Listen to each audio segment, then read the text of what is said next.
I can't speak to her. And another day goes by and like I'm actually never gonna see her again.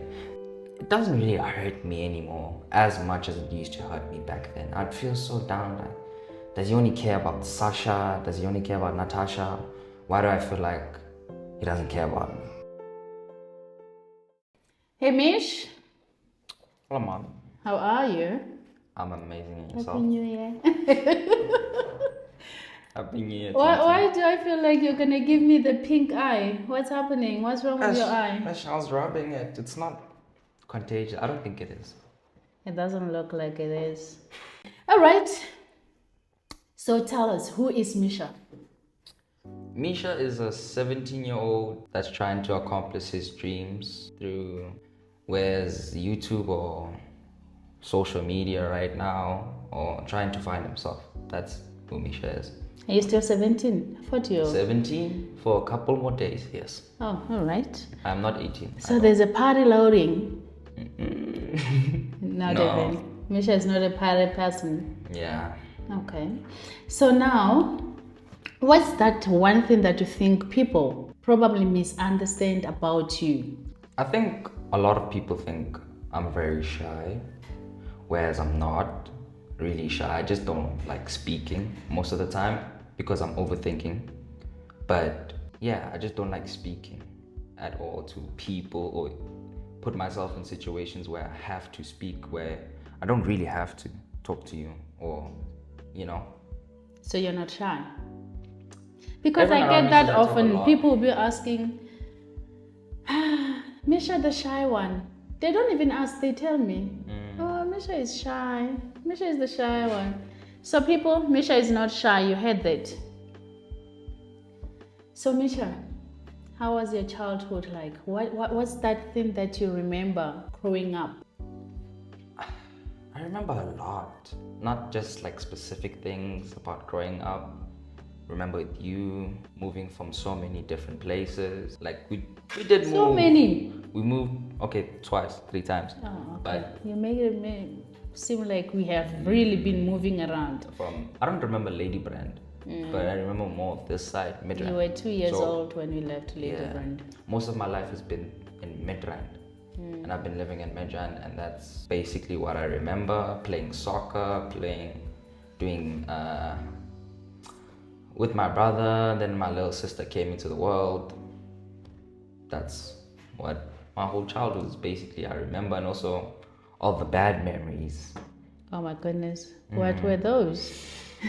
Do you want to share? Oh, Because we're sitting here, people sit here and they think, oh no, there's always he good. looks like he has never had problems. He had it all. He's perfect. Perfect life, you know, all planned out. No, not really. So what can you remember from that early age? Bad memories or good memories. I thought you anything. already anything. It doesn't really have to be bad The or most I good. remember was good. It was soccer, because I think soccer it was like my happy place. Like if I were to feel bad or feel anywhere, I know I could go to this place and feel like myself. Yeah. Whereas if like something's happening at home, or you know someone said something mean to me, but like if I go there and play soccer and show You were at your happiest. how good I am, it didn't matter to anyone else besides myself. So that's what a main part of my life was, soccer, and it probably like built me into the person that I am today. And I think so many people don't even know that you are such a good player, soccer player. But you know, times come, then I had to stop playing soccer because I didn't really feel it anymore. Was it because you didn't feel it anymore, or was it because now you had to choose between studies and playing? I don't think it was between studies and playing. I feel like I You could grow play out of it. if I really wanted to, but it was never between my studies. I feel like it was just my feelings. So at what age do you feel like you started seeing life differently? I think I started seeing life differently when my grandmother passed away. That's when I started seeing like you can lose someone as quickly as this, and life isn't that, you know, all happy all the time. You can't always be in a good the best place. There's something that's always gonna pull you down. And I was like, how could I lose? I didn't understand at that time, but it made me see life differently. To where it's like I should start appreciating everything I have more now, and More figure like out, life. It taught you more like life is too short. yeah. Do you want to talk about it? How did you feel that day? It felt if weird. I remember, you were with her the very same morning. I don't know, it didn't feel real for the longest time. It didn't feel like she passed away. It didn't feel like she left. I couldn't believe it. Even when I cried, I'm like, why am I crying? I don't believe it. This didn't happen. Until a day goes by and like I can't speak to her. And another day goes by and like I'm actually never gonna see her again. Then a week later you're like, then you start feeling it like I can't speak to this person ever again. And it just made me feel like, damn. Then I started feeling more sad as time goes by. But also throughout time I started healing, I started feeling better, I started remembering her as the good person she was. Then I just got happy memories and I just started saying, what would she want me to do now instead of dwelling on her Not being around. Yeah. And do you feel like somehow, because it was COVID time when she passed on, do you feel like somehow life wasn't fair on you for not being able to attend the funeral, or how did you feel? We never spoke about that. The funeral part, I don't know. Back then I didn't want to go. I didn't want to believe it. Around the funeral time I was like, there's no way. If I go, I'm gonna feel this way, I'm going to cry. Then after I didn't go, I regretted it. I was like, why couldn't I? That's the one time I was gonna last see her. So it made me feel worse. Then I'm like, no, maybe, I don't know. I just started seeing it differently and saying, it's okay, I didn't. I can, just keep moving forward from here and make her proud wherever she is in heaven. Oh wow.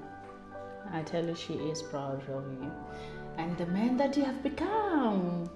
So besides that, is there anything that you would like to tell us that you feel has broken you as you grew up? Women. Oh my goodness. Ladies, what are you doing to my son? I'm joking. Oh, let's not skip that one. Just out of a contest, do you have a girlfriend? No. But Misha For the longest time. Why? I'm tired, scared.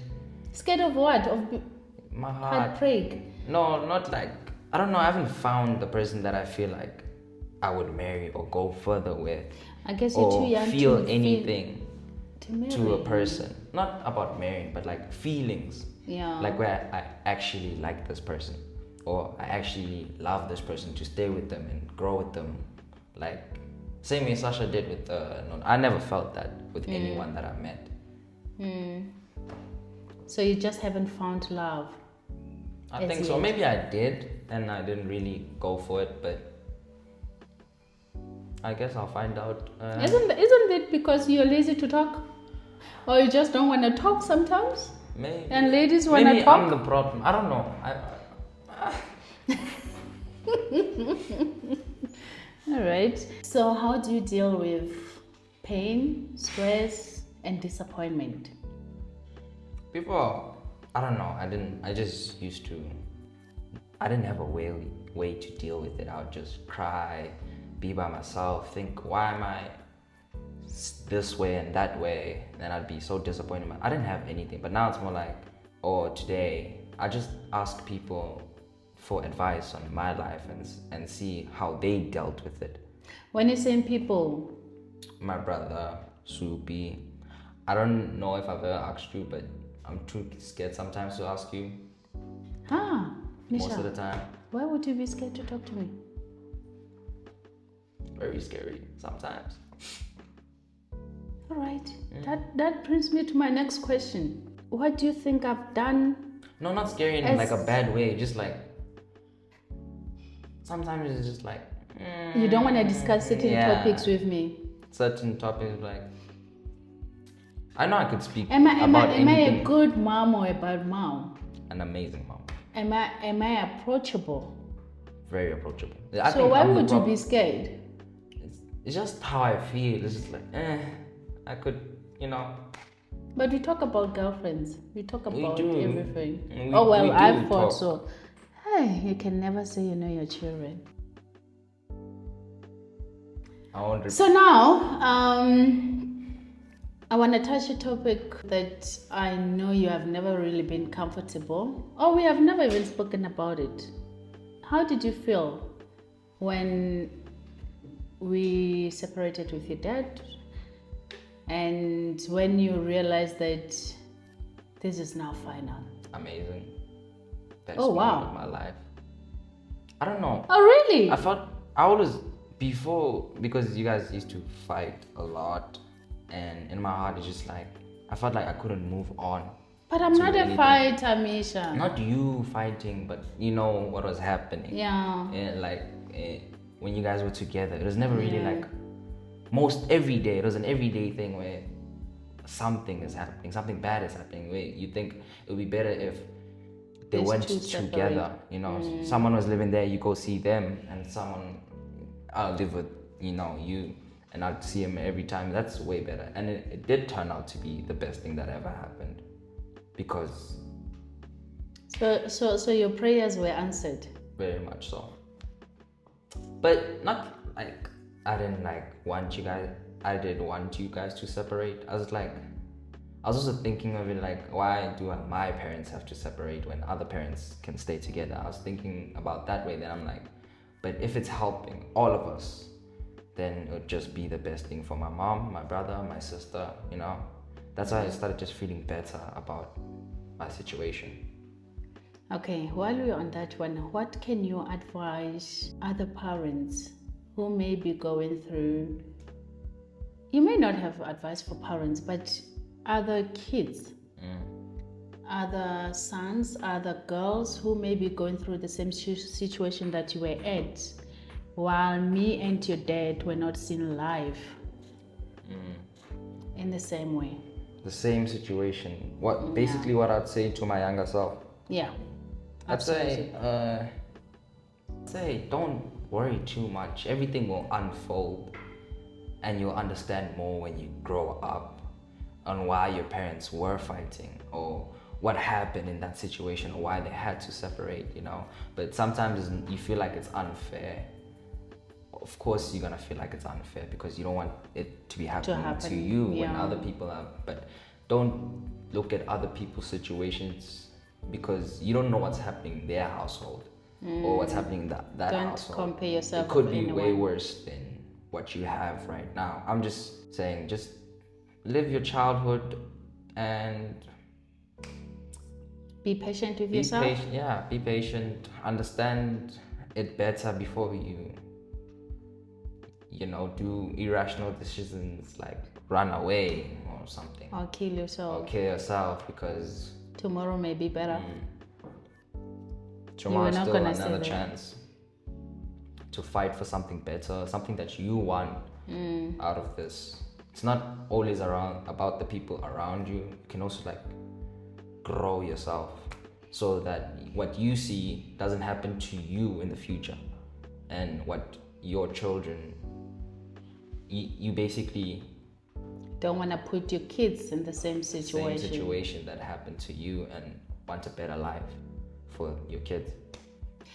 Well, some people would normally say it's more like a curse, whereby when the father used to fight the mother, or there was always that problem in the household, it continues through. Is that what you believe, or do you think it's a choice? It's a life choice whereby you can cut that case?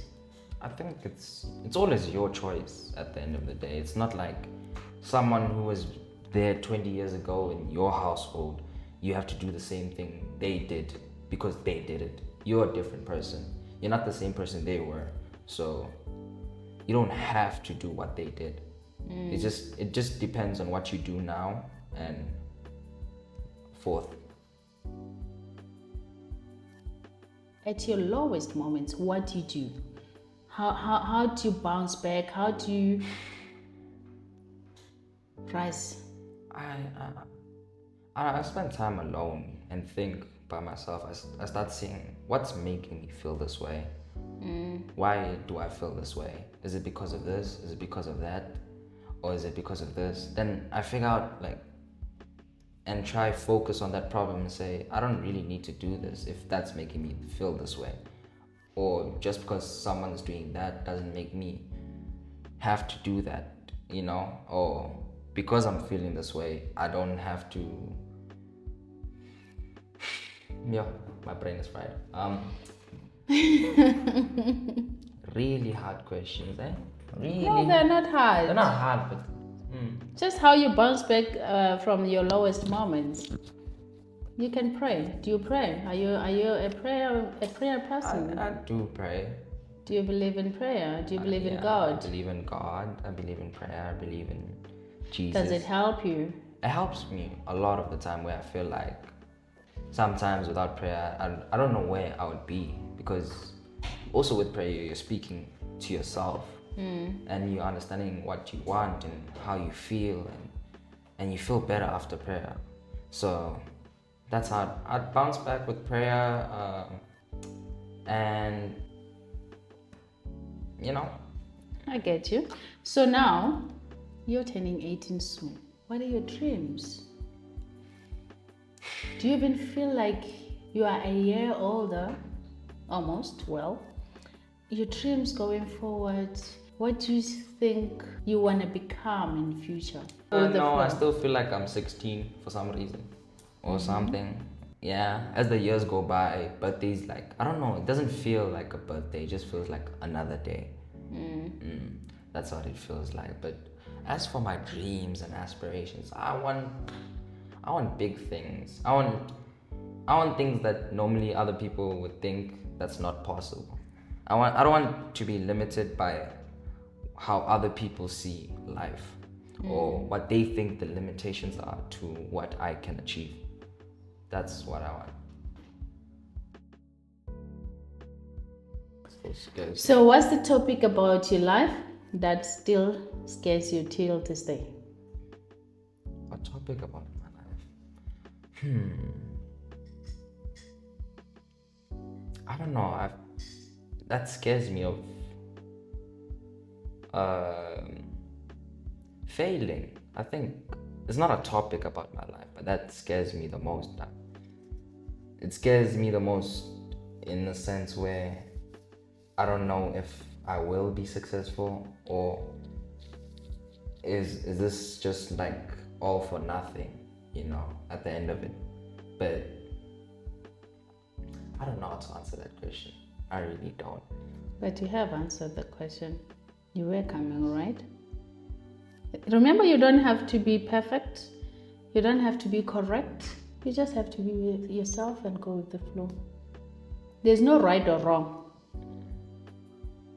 You're just flowing. What's your biggest dream in life? I want to own a large area that's 50 acres of land by the beach, or in South Africa, where no one is in that whole place, where I can have my family, or we have fun things that we do. We don't really have to leave, but if we do leave, we go somewhere fun outside the country, but we're far away from people. That's my biggest dream. To be rich enough to the point where I can limit my interactions with people that I don't need in my life. That's interesting. So that takes me back to why people saying you don't like people. I don't. You honestly don't. Why?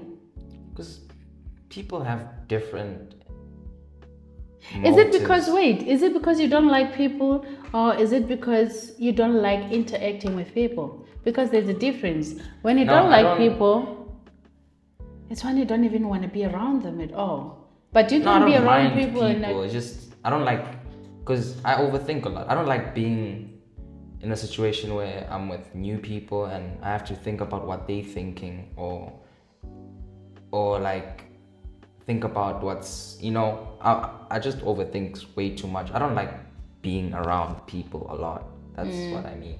So it'll be better if I'm like around people I know. So people you're I an love, introvert basically. and you enjoy your space more alone. But if we were to go somewhere, I do enjoy speaking to people, new people, people that will teach me something. But if I don't have to, I don't want to. Is there something that you have always wanted to say but never had a space to say? it. To you or anyone? To me, to anyone, to all of us, to the world? That's gonna be deep. No. To my dad. I don't know. For him, it's always been. I've been so far. Like, we don't talk. I don't think he thinks I'm a person or something like that. Well, he thinks I'm Natasha, basically, or like my mindset. And I've never had like a proper conversation with him. Or like talk to him, or like, I'm like, I wanna, to ask him, like, do you actually care about me? Or is it just you care what I do for you, or what Sasha does for you, or what benefits you in some certain situations, instead of just talking to me because I'm your son, or you feel like you need to. Are you asking that because you feel like he doesn't see you as Misha? He treats you like a baby. He treats you like, how do you really feel? I'm asking that because of, yes, he loves me. I know he loves me. He says that all the time. But saying one thing and doing the other is two different things. So you could say you love me, but do something that will hurt me. That doesn't really mean you love me. If you love me, you'd love me enough not to hurt me. Absolutely. And that's why I just would ask him, do you actually care about me, my feelings as a person? Instead of what you think in your head is going on all the time, or what you believe, or what happened to you back then that has nothing to do with me, that makes you think in that way. Well, that's deep. I hope he will get to listen to this, and I'll send him the probably link. he'll get your answers. That's if you're also looking for the answers. Because what I've learned at times, we don't really need that closure that we may think we need. Yeah. You don't really have to. The closure is in us. I feel like I don't want to ask him. At times we have to forgive people before them asking for forgiveness. That's one of the lessons I've learned. And by so doing that, it helps you as an individual to be able to move on with your life happily so. It helps you with healing. It helps you with growing beyond being limited by the pain of, I'm still mad at this person. I know it's not about me, but that has just triggered me to share this, because I hated him at first.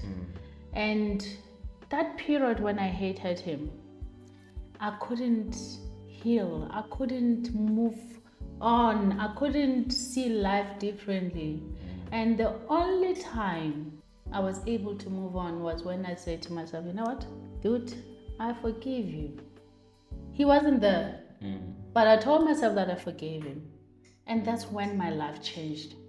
And I never looked back, and I've never been happier. I've never progressed so much. So at times you're not gonna get people, not just about him. People can be friends, can be whoever, coming to you and say, listen, I'm sorry. You'll barely get that. You just have to forgive them to heal yourself.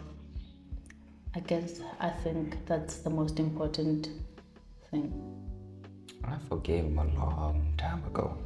Like, I think when I was young, I was just like, I accepted him for who he was. Just said, it's okay. That's him. Who am I? Let me see if I can be better than him. Yeah. But you just wish he can stop hating you going forward. It doesn't really hurt me anymore as much as it used to hurt me back then. I'd feel so down. Like, does he only care about Sasha? Does he only care about Natasha? Why do I feel like he doesn't care about me? Then I'm like, I don't really have to feel like he does, if I just forgive him or like accept him for who he is and become the bigger person or better person, way better than what he has accomplished or whatever mistake he made in the past. I don't ever walk that same path and continue in a different path where my path I can build and create the life I've always wanted. I hear you. Thank you for sharing that side with you. So it's not like you don't talk at all. It takes a lot to get it out of you, get it out, yeah. All right. No, I'm glad you were able to share that with us, and I'm happy you let it all out. Would you say you have healed, or you're still on the healing journey? Healing journey. I wouldn't say I've healed, because if I've healed, I wouldn't be dwelling on everything that already happened. Like I am right now, where I'm being so inconsistent in things that I want to do now, or keep thinking about what happened in the past, or what I did before, or what happened to me. I just feel like I'm in the process of healing so I can become the better person, or the person that I want to be 5-10 years into the future, and so on. So I'm on my journey. I just feel like I don't want to stop. I just want to continue, see how it unfolds, and if something pushes me down, I'll get back up again and try again and keep going, keep walking forward. Awesome. Well, your peers, your friends, and people that look up to you thinks that you really have made it in life. You and your brother. Because I am going to make it. Well, I believe in you, son. I know you're going to make it. But what can you tell them about the industry that you're partly in? I know this is not your full-time business or whatever, industry. But what can you tell them about the pressure in it, about the pains, about the growth in it? We haven't touched on the industry as is. I think about this whole industry that I'm in right now, people think it's easy. Number one, it's easy to get where you are and not think about all the hate, not think about all the negative things, only think about what you have and all the success and what. Of course, if you get somewhere, something else is going to push you down. So in this industry, it's very foul, because 1 minute people can love you, you be the best thing on this planet. The other minute everyone hates you and you're nothing. Or, and vice versa. What has that taught you? That it's not about the people sometimes. It's not always about, sometimes it's also about you and how you feel and how you want your content to be pushed out to the people. Instead of dwelling on this person doesn't like my content, but 100 people do. So why are you thinking about that person? Yeah. Or this video didn't do as well as my previous video. I can't be thinking about, in this industry, you just have to keep thinking about what's next. What can I do that I didn't do before that's different? And that's why it's so hard. Creating content is like, you always have to make something new and different. Yeah, I've learned. I thought it was easy. I used to think you guys are just playing around. Oh my goodness me. Lord have mercy. And also mentally, sometimes you don't feel Like doing it. like doing it because you feel like a puppet. You're just doing it for them, or you're just picking up a camera saying it, but you're not okay deep down. You have to smile for the camera or smile for the people there. But Whereas you're going through your own stuff. your own stuff, yes. Yeah. So it's a crazy job. Or work. It's not as easy as it may seem or it may look like. Yeah. But what does that teach you or them? I think it says to everybody out there that if you want to do something and you want to become somebody, no matter how tough that is, you can. You can. Absolutely. Reach your destination. But so saying that, I love you. Love you too. And thank you for being my son. Thank you for being my mom. We out of here. Cheers.